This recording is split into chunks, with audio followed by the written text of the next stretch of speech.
আসসালামু আলাইকুম বন্ধুরা, welcome back to my channel Shahnaz Dipa. আজকে আরেকটা রেসিপি নিয়ে আপনাদের সামনে হাজির হলাম।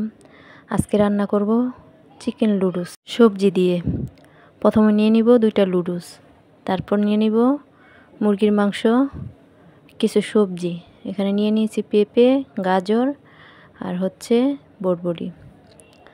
আর এখানে আছে পেঁয়াজ কুচি, টমেটো, কাঁচামরিচ। প্রথমে আমি হাঁড়িতে পানি বসিয়ে দিলাম। পানিটা গরম হয়ে আসলে সবজিগুলো দিয়ে দিব। সবজিটা সিদ্ধ হতে হতে আমি এই পাশে মাংসটা বসাবো। প্রথম কড়াইতে তেল দিয়ে দিব পেঁয়াজ কুচি। পেঁয়াজটা একটু ভেজে নেব। ভাজা হয়ে আসলে এখানে দিয়ে দিব মাংসটা দিয়ে একটু নেড়ে চেড়ে এখানে দিয়ে দিব আদা রসুন বাটা দিয়ে, তারপরে এখানে দিয়ে দিব লবণটা দিয়ে একটু নেড়ে চেড়ে একটু কষিয়ে নেব।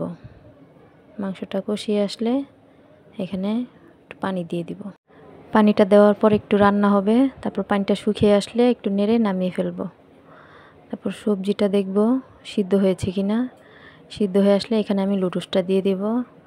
এখানে একসাথে লুডুস আর সবজি ভালো করে সিদ্ধ করে নেব। সিদ্ধ হয়ে আসলে একটা ছাঁকনিতে ঢেলে দিব। তারপর আমি কড়াইতে দিয়ে দিব তেল, দিয়ে দিব পেঁয়াজ কুচি, দিয়ে একটু নেড়ে চেড়ে পেঁয়াজটা একটু ভাজা হয়ে আসলে টমেটো কুচি দিয়ে দিব, কাঁচামরিচ দিয়ে দিব।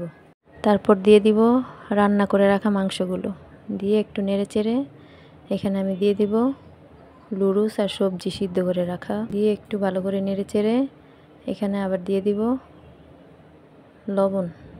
লুডুসের মশলাগুলো অ্যাড করব। তারপরে এগুলো ভালো করে মিক্স করে নেব। ভালো করে মিক্স হয়ে আসলে এখন আমি এই চিকেন লুডুসটা নামিয়ে ফেলব।